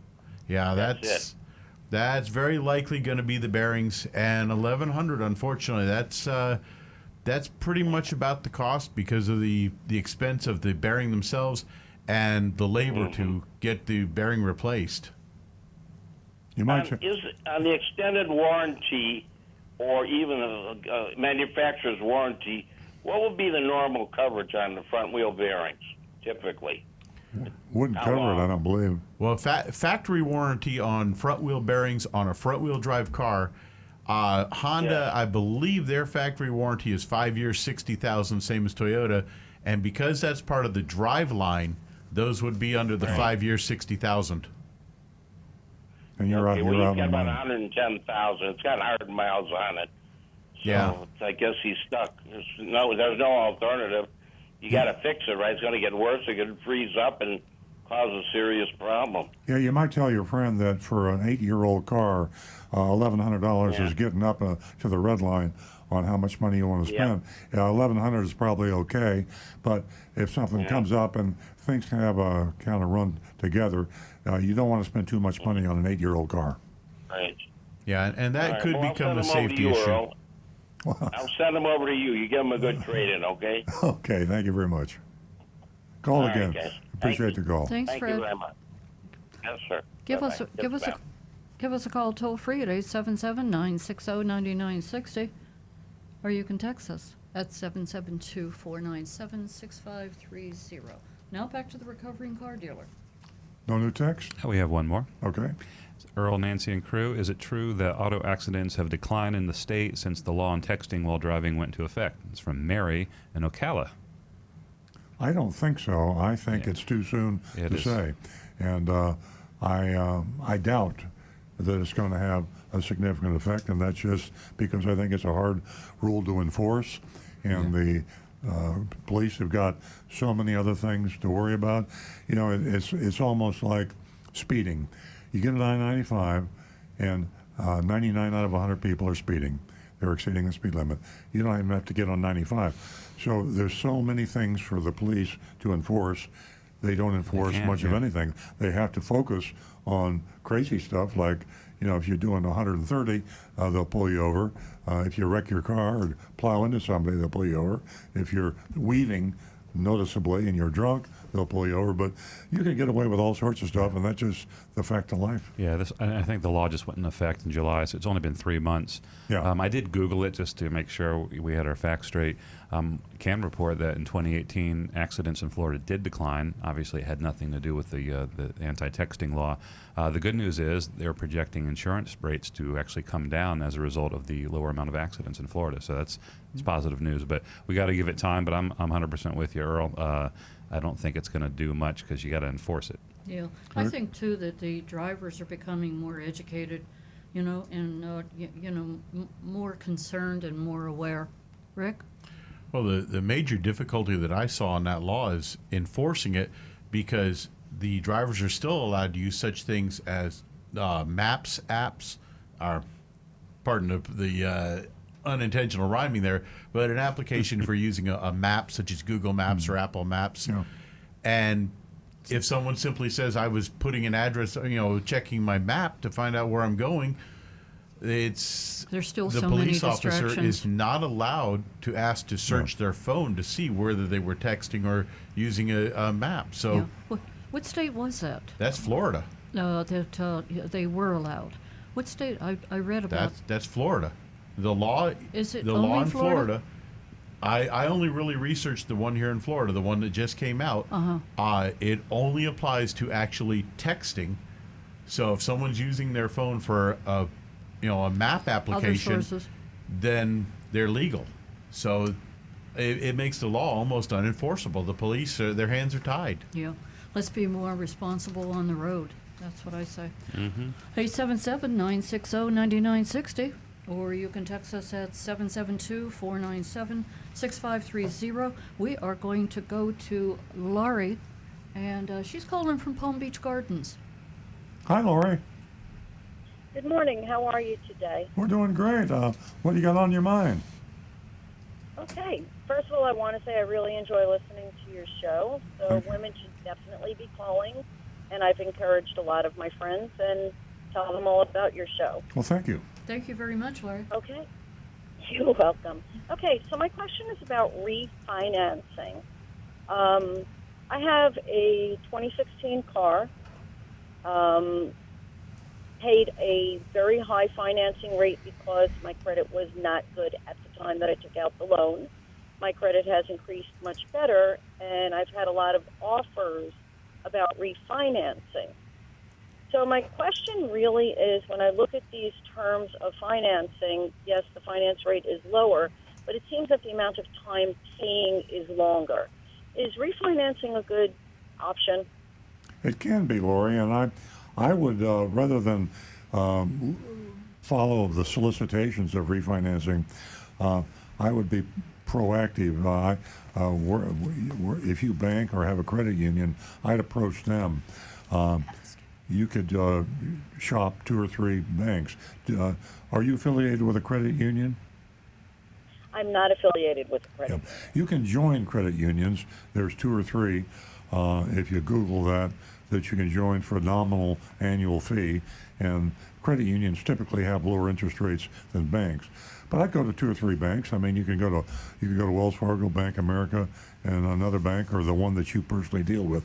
And but it does make sense to refinance. And congratulations on getting your credit up better, and you should take advantage of that. You mentioned the longer terms. The main thing that you need to focus on is the interest rate. The term is something, as long as you've got a good interest rate, sometimes a longer term is better. If you can get a really good interest rate, it's good to have a longer term, because the cost of money, you can take the money that you're saving and by not having to put a down payment or stretch the payments out longer, invest it, and oftentimes get a better return than the cost of financing the car. That's very true. I just need to hear it from another source. Well, thank you very much for the call, and we wish you the best of luck. Thank you, Lori. Thank you for being out there. 877-960-9960. That's 877-960-9960. We're getting close to mystery shopping report time, but we do have a couple more texts over there. Stu? Yes, we do. Jay from Jupiter, and she is a lady. I have a 2015 Jeep Wrangler Sahara with 36,000 miles, completely maintained by Jeep, cool rims, and an 85,000 mile extended warranty, transferable, and it's never had a problem. Tell me what you think it's worth, as I'm going to trade it in. Well, I looked this up while we were waiting, and in good shape, it's worth probably around $25,000. But get 3 bids. Go around and also try some wholesale or retail. That's trade-in value, yeah, wholesale. Wholesale. Yeah. So if retail on the vehicle is around $28,000, but in good shape, you should probably get around $25,000. And that's just, I'm looking at a computer program that we use. It's best to have an actual appraiser looking at it, and then after that, get a couple of more appraisals. That's what I said before. Jeep has a good resale value, and that sounds very strong. And it's hard to put the vehicle down if you can live with the cost of maintenance and repairs, and you're not worried about the safety. In her case, there were no issues. Yeah. So very good. Yep. Next one. This is from Don in Louisiana, and Don says, "Good morning. I'm watching you on YouTube. I learned a lot watching your YouTube show. It was instrumental in buying a 2016 Accord for my son attending college. My question concerns rust proofing under the car. Actually, I'm sorry." I made a mistake. The area code is Louisiana, but he lives in Utah. Okay. I thought I was clever. I live in Utah, where they put salt on the road. How long does the factory last? And what is the best place to renew the undercoating? Thank you, Don. Then he adds, "Thank you. Your show is a national treasure." And let's get on to the question. That's so nice. My feeling, and jump in here, Rick or Stu or Nancy, if you don't agree. I think undercoating is a thing of the past, that the manufacturers now treat their vehicles undercarriage to the point where you don't need to rust-proof your... I don't think there's anything additional that like a dealer or a distributor has to do to add to that. I think there's some measure of protection that's put on at the point of manufacture. Yes. Maybe he's referring to that. Rick could probably address that. Generally, the vehicles are treated from the factory. Yeah.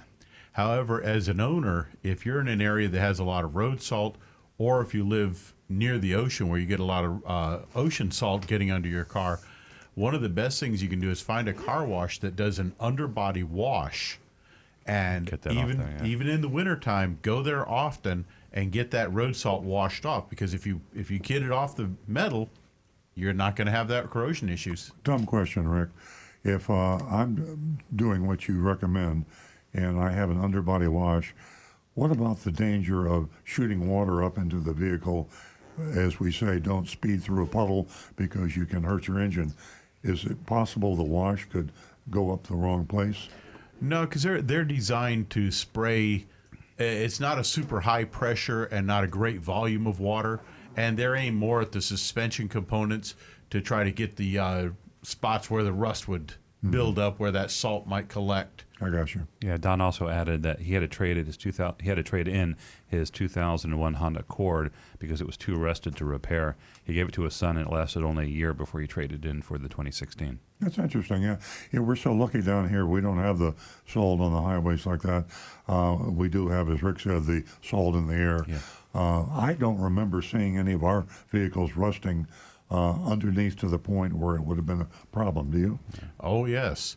Tacomas and Tundras, but especially Tacomas, have had issues in the northern states where the frames are actually rusting. I'm talking about in Florida. My point was... the big one we see here is salt from the ocean. Yeah. And I have seen cars, as a matter of fact, I remember a Prius one time that came in, and the passenger side brake rotor and brake drum were so solid with rust that the car almost couldn't move. Yeah, brakes. And the driver's side was clean as a whistle because one side of the car was always facing towards the Getting the salt wind water. on it, yeah. Interesting. Excuse me. We're going to go to Doug and Ollie, who are calling us from Boca. Who, is Ollie on or is it Doug? Ollie's on. They're always together. Ollie has a question for us this morning. Good morning, Ollie. What's going on, Doug? Guys. How are you? We're doing fine. I just wanted to give you an update on my car that was struck by lightning. Oh, yeah. The service manager at Honda said, he called me Thursday. He said, Doug, I'm sorry to tell you, but State Farm just approved another $2,352. Says, let me tell you the status of the car. It'll start up, but it won't run. We can't get it to run yet. And it's been 30 days. So I said, do you guys really think that when this car is fixed that I'm going to want to take it back as a lease? That's insane. And he says, no. He says, no, if I were you, I would refuse to take the car back. But, I mean, I might have to, right? How do you get out of a lease when it's only been a year and a half, 2 years, and it's a 3-year lease? Well, I think that you also have State Farm to consider here. I think you have a better bet by going after State Farm. You've got a witness now. You have the dealership who's saying that the car is damaged beyond the point that State Farm will reimburse you, and that violates the provisions of your insurance policy. It's protected against lightning, and that's one of the things in the policy. And the expert, the Honda dealer, said we have to spend this much more money to get it fixed, and we might not be able to fix it. I think it's worth hiring an attorney. I think you could fire an attorney that would do this on contingency, because it seems to me like a slam dunk case. Now, you're speaking to a person who has sued State Farm and won, and we sue them on behalf of our customers. The big thing State Farm's got going for them is time, and they can drag their feet, which is eventually they're going to have to step up and do something. If we outwait them and wait long enough, they've usually stepped up to the plate and paid with the money we sued them for. So I would get a statement from the dealer. I have a lawyer. Okay. I do have a lawyer. There you go. The lawyer has called the claims adjuster. Actually, they call him the appraiser. It's not a claim. The guy that's handling is called the appraiser. He's called him 3 times and he won't return the call. So what does he do now? Well, I think you just have to put them on notice, and I think they're playing poker. And when they realize the best thing you could do, this would really be good, if you could get the media involved. You've got the media involved right now, and I'd be happy. We're talking about State Farm, and they're stonewalling a claim that they should pay. Simple case: your vehicle was hit by lightning. Your policy covers the vehicle against being hit by lightning. The Honda dealer has said that you need more money to repair it, and it's possible it can't be repaired, and they should total the car. Now, State Farm says no.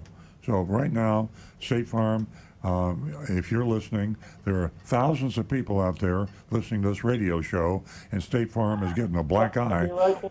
I suggest that you step up to the plate and you help this man and do the right thing. And if you can call Channel 5 and Channel 12 and Channel 25, put it on Facebook and make a lot of noise. But I tell my lawyer to go ahead and file suit against State Farm. Call in next week, and we'll keep talking about it until we shame them into doing the right thing. There you go. Okay, I appreciate it. Thank All right, you. Doug, thanks. And of course- I'm sorry you're going through this. It's got to be maddening. Well, you know that I produce videos for a living, so maybe There you I go. can do something there too. There you go. Come up with a doozy. That's great. Thank you very much, Doug. Thanks, Doug. Stay in touch. Ladies and gentlemen, we're going to go into our mystery shopping mode, so to speak. Therefore, the 877-960-9960 will be shut down, and you can get in touch with us at the 772-497-6530 to vote on the mystery shop that we have from Wallace Chevrolet. By the way, I sent you a picture. Don sent a picture of the rust under his 2001 Corolla. If you want to hold it up to the camera, Wow, I just yeah. text. It's pretty nasty. I've never seen anything that man. bad. You got the picture? Yeah, I'm trying to make it bigger. Oh, goodness. Just one touch. You better reflash that iPhone. All right, we'll give up. We'll There- try. there it is right here. Look at that. Wow. That's Doug's vehicle, and it was hit by lightning. And No. That's Don's rusty Oh, Don's Corolla ru- in I'm Utah. sorry. Yeah. I'm sorry. Okay. So many vehicles, so little time. Mystery shopping report. Wallace Chevrolet. They're in Stewart, right, Mark County? Yep. The Takata problem's not going away. We're 3 years into this awareness campaign, and we still find week after week used cars for sale with deadly airbag safety defects. You know, we're never going to stop talking about this, folks. The regulators, the legislators, the car dealers, the auto manufacturers, a giant, and I hate using the word conspiracy, and I guess there's sometimes unaware conspiracies. The lobbyists. This is just such a terrible thing. 3 years. When I say it, I gulp. I can't believe we've been doing this for 3 years. Yeah. Our goal has been twofold: to help alert consumers to the dangers presented by the Takata airbag inflator recall, and to push our politicians and regulators to take stronger action to protect the public. Over these 3 years, I would say 99% of the dozens of car dealers we mystery shopped failed the Takata test. These failures presented themselves in varying degrees of severity. Some dealers outright lied and covered up the effect. Now, I say dealers, I'm talking about individuals within the dealership, car salesmen, sales managers. Oftentimes, the owners of the dealerships may not be unaware or aware. I'm not sure. Maybe the general managers, the higher-ups aren't aware. But I do believe in this. The buck stops here. The owners, the people who control businesses, should be responsible. So when we go into a dealership and the salesperson lies or does other things to deceive someone into buying a car that can kill them, I hold the owner responsible. I feel responsible in my dealership. I hold my managers responsible. They hold the salespeople responsible. But the buck stops with the guy that runs the place. These failures presented themselves in varying degrees. I said some dealers outright lied, and they covered up. Some dealers disclosed the recalls, but misled the shoppers about how to fix the problem. But all of them were willing to sell a dangerous car to the customer. It should be illegal to sell a car that is dangerous. It should be illegal. In fact, it is illegal to sell any product that's dangerous. How this is happening, I don't know. Secondhand. That's the catch. Yeah. Of the tiny minority who actually passed, this is my phone here. I'll take care of that. Thank you.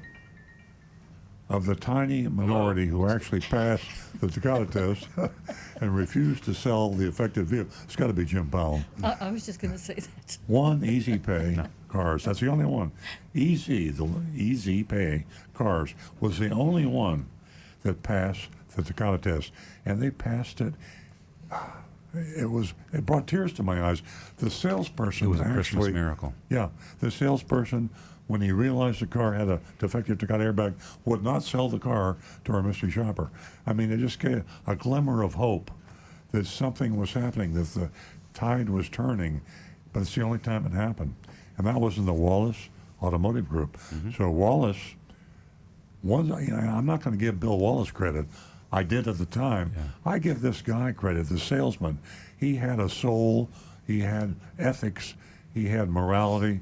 He was a good person. He put the brakes on. Yeah. Who do you know that would voluntarily sell a dangerous product to a buyer? A lot of people, folks. The Wallace Group has had inconsistent results in our various mystery shops of them. We've had some good sales experiences at their dealerships and some disasters. They have also done poorly with our Takata test. The one exception being their buy here, pay here lot easy pay cars. I need to get the name. We'll go back to the shopping report of this salesperson at Easy Pay. When we located a used... It was Maurice. Maurice. Maurice, call me. Okay. Maurice, I'll be with you after the show. Okay. When we located a used 2013 Mercedes-Benz E350 with a Takata airbag recall listed for sale at Wallace Chevrolet in Stewart, we knew it was time to go back. The car listed online for $16,442. In doing our background preparation for this report, we ran into a second serious issue that all consumers should be aware of: inconsistent reporting safety recalls. This is scary. Yeah. I mean, especially because we've been, well, continue. Yeah. I actually had a text the other day on my personal phone, and they said, you're saying over and over again to go to safercar.org, over and over again. Safercar.gov. Over and over again, people should know that. And this is interesting. If you're the texter, listen to this. Earl Sterling Cars checks 3 sources every time we investigate a Takata vehicle: Carfax, or AutoCheck, NHTSA, National Highway Traffic Safety Association, safercar.gov, safercar.gov, and the manufacturer's website. So it could be honda.com, toyota.com, In the past, we've discovered recalls that were reported on some sources, but not all. Man, oh man. Mm-hmm. In this case, the Takata airbag recall appeared on Mercedes-Benz's site and Carfax, but not correct. safercar.gov.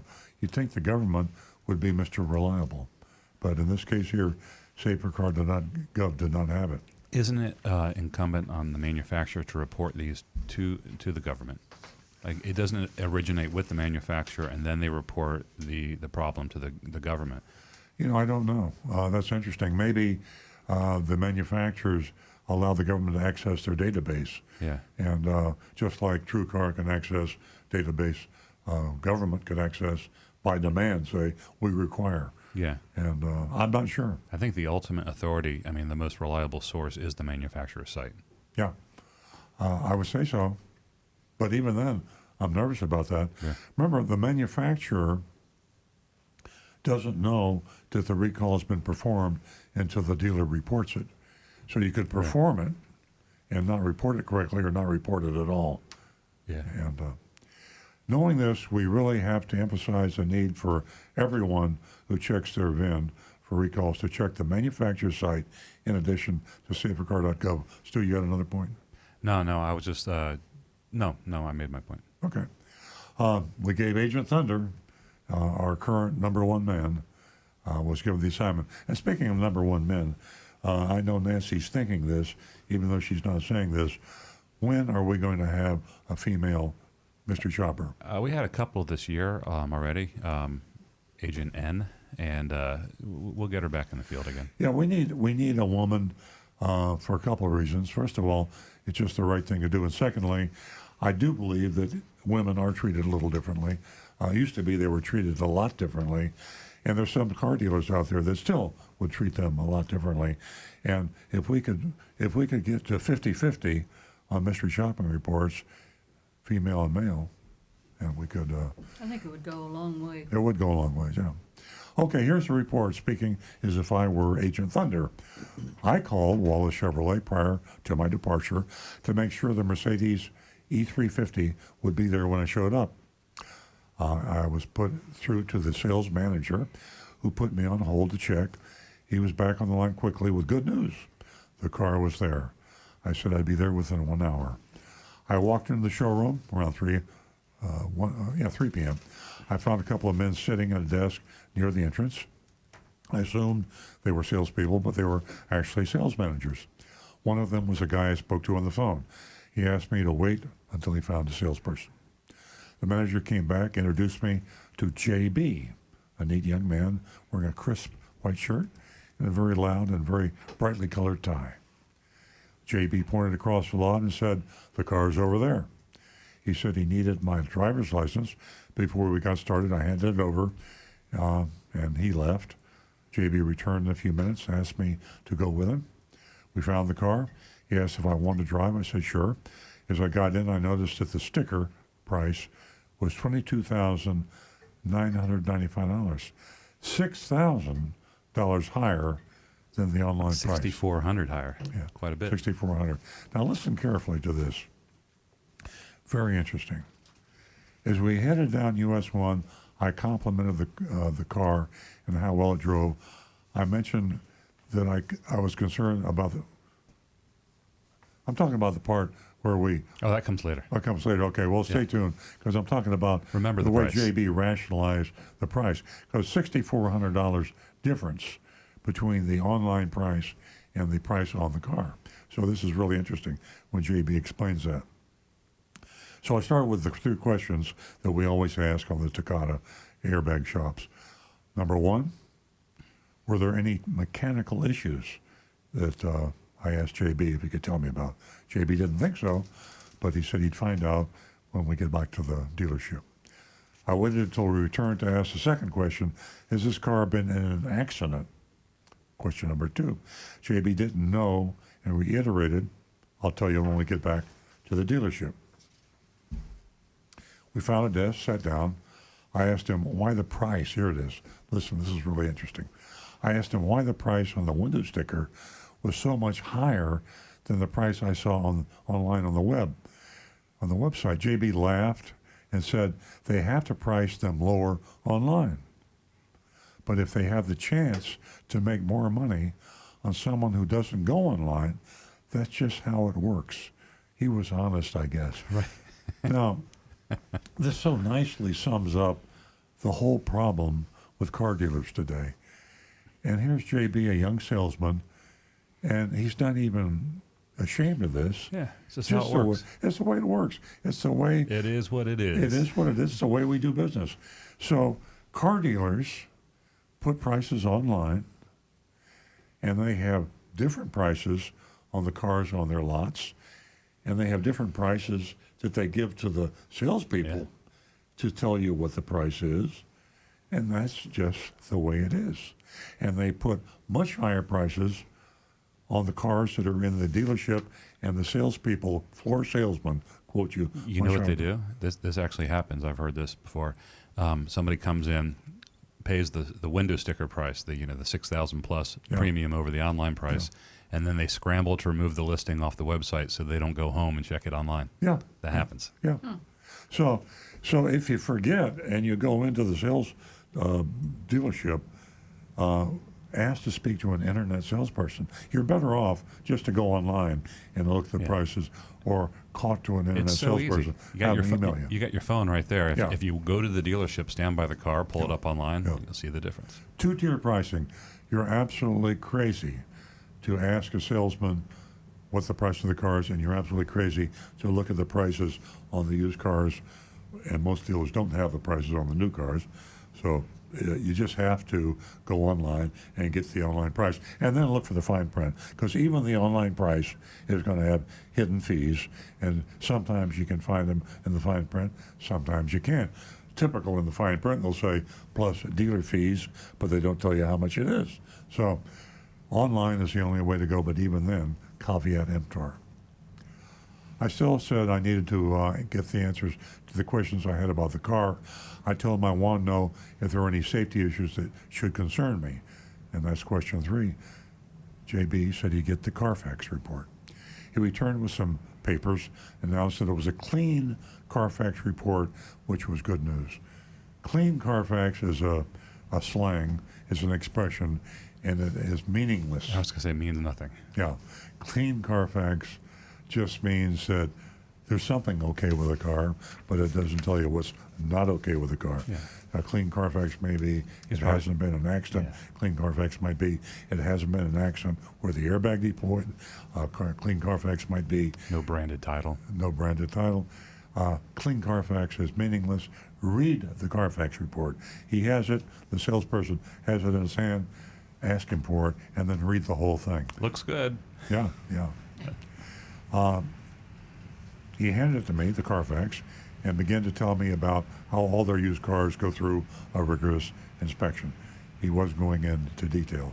I mean, the inspections, 123 checkpoints, 147 checkpoints. Everybody's got a whole bunch of checkpoints. The question is, did somebody really look at it? Mm-hmm. They don't. Trust me, they don't. I interrupted him and asked him about the recall on the report. I interrupted him, and he just told me it was a clean Carfax. This probably never really happens. No one actually goes, "Hey, tell me about this." Yeah, people don't do that. JB said it was a pretty common thing and not to worry about it. He said all I had to do was take it to a Mercedes dealer for a quick repair. He said they would have it done, but it has to be done by the manufacturer's dealership. It doesn't have to be. You take the car to the Mercedes dealership from the Chevrolet and you have it done. Yeah. Car dealers sublet used cars all the time. Anytime they have warranty work, they take it to the manufacturer and they do it. Because they don't want to pay for it. Exactly. And the fact that they don't take it for safety campaign tells you 2 things. They're so anxious to sell the car fast, they don't want to waste their time. They'd rather risk your life than waste their time.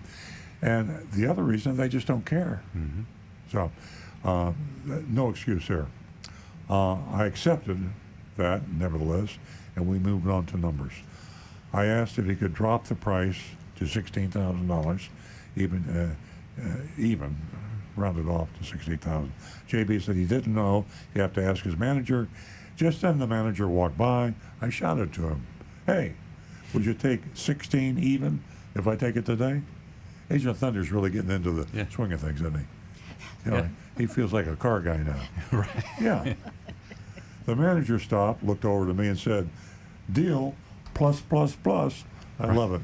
That's great lingo right there. Yeah, slang. Plus, plus. We got on slang. You should be writing this down. I should do another book on car vernacular, car dealer. I think we have a glossary. Don't we have a glossary in Confessions of a Recovering Car Dealer? Yeah, but I need to expand on it. Yeah, plus plus plus means no, that's not really going to be the price because we're going to add a bunch of stuff to it. But actually, it's more meaningful than that. Plus plus plus means tax, tag, and fees. Plus tax, tag, and fees. Fees. That's and then there's you can further break down fees into other pluses. Yeah, right. Plus plus plus. Subcategory. Plus plus plus plus. Exactly. Okay, I waited for a buyer's order, and JB produced a semi-itemized worksheet. Sale price was $16,000. They added a $699 dock fee, $579 in non-tax fees.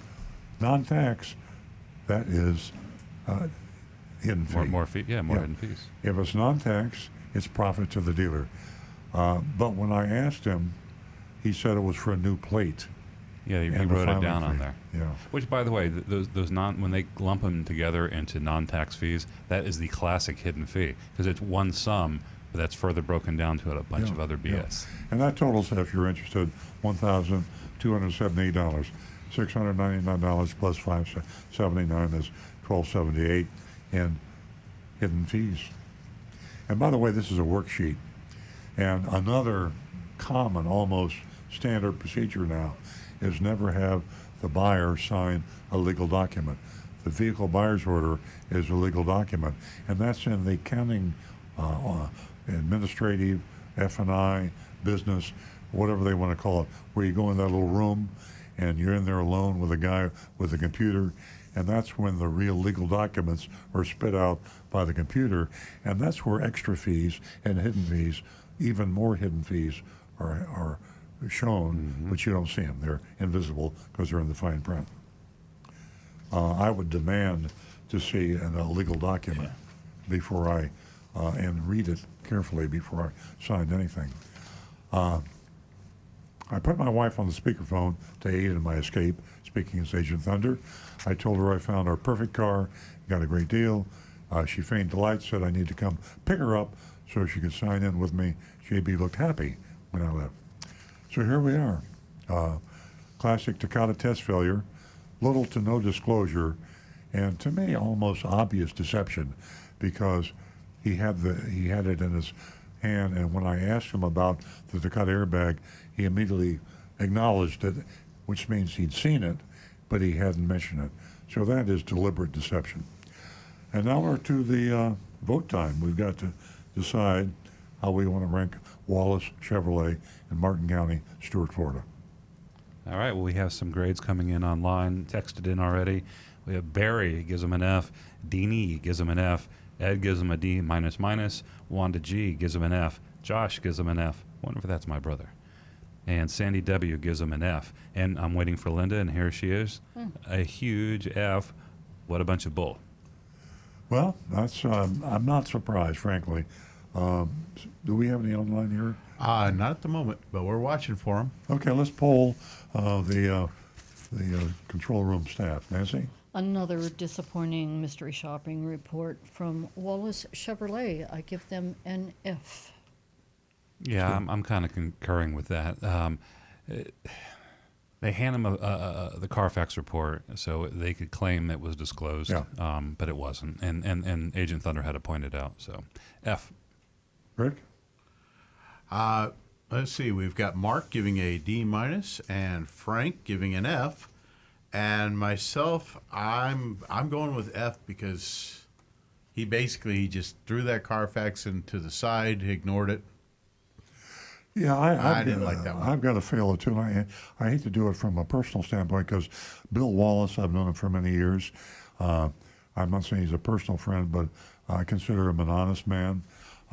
He had a Ford dealership many years ago. His father had a Ford dealership in Delray, and he sold out to AutoNation a long time ago. He was out of the business for a long while because he had a non-compete, and then the non-compete expired, and he opened up a whole bunch of dealerships. He has a lot of dealerships. I'm going to say 7 or 8, and mainly in Martin County. But he's a good man, and I think it's a common tale where people expand to a point where it's difficult to keep your hand on the pulse of things. And Bill, I hope you're listening, because I think you need to take tighter controls on the people that are selling your vehicles, especially with these Takata airbags. And it would be very easy for you to screen these cars. If you want to sell a car with a Takata airbag, get it fixed first. Send it to the dealer and have the work done. If the car doesn't have a fix available, wholesale it. I know this is something that you would do, and I respect you for what you do. I feel bad about having to fail Wallace Chevrolet, but we're taking them off the list of recommended dealers. Your salespeople need to be trained. Remember, they're on commission. Your managers are on commission. It has to be a tight penalty to someone that openly makes a mistake. I think the bulk of the blame here goes with your used car manager, because he put that vehicle on the lot in the first place. The car should be noted that it has a Takata airbag that's been fixed, and the salespeople should be informed. Yeah, and we have a few more grades that came in that are just all concurring. We have an F from Jay, we have an F minus from Rich, and then we have another F, and who's this from? No name on it, but another F just came in. So, and also just incidentally, we also have an aloha from Hawaii, and we'll get to the question next week because we're getting close to running out of time, I think. Okay. Well, go ahead. Go ahead. Remember, ladies and gentlemen, you can download my affidavit on finally a tool for an honest price from a car dealer, and you can do so at www.outthedooraffidavit.com. Or Earl, It or will serve you well. EarlOnCars.com. Earl on Cars has got that for download too. So, do you have anything to Yeah, as long as we got a add? minute, I'll hold up. We have 1 I know minute. Roger Dean Chevrolet thinks I'm picking on him, but I love picking up his newspaper. He's the only car dealer that advertises in the Palm Beach Post anymore, and it's always fun to look at his fine print. And his fine print always says, must qualify for all rebates and assigned to dealer, and it says dealer fee, but doesn't tell how much, and all the old tricks. Lease here with only 10,000 miles per year added. So I'm not picking on you, Roger Dean Chevrolet, but your fine print is much easier to read, and that's the reason I read it. Buyer beware. Ladies and gentlemen, thank you for tuning in to Earl Stewart on Cars. We'll be right back here next Saturday morning, same time. Have a wonderful weekend.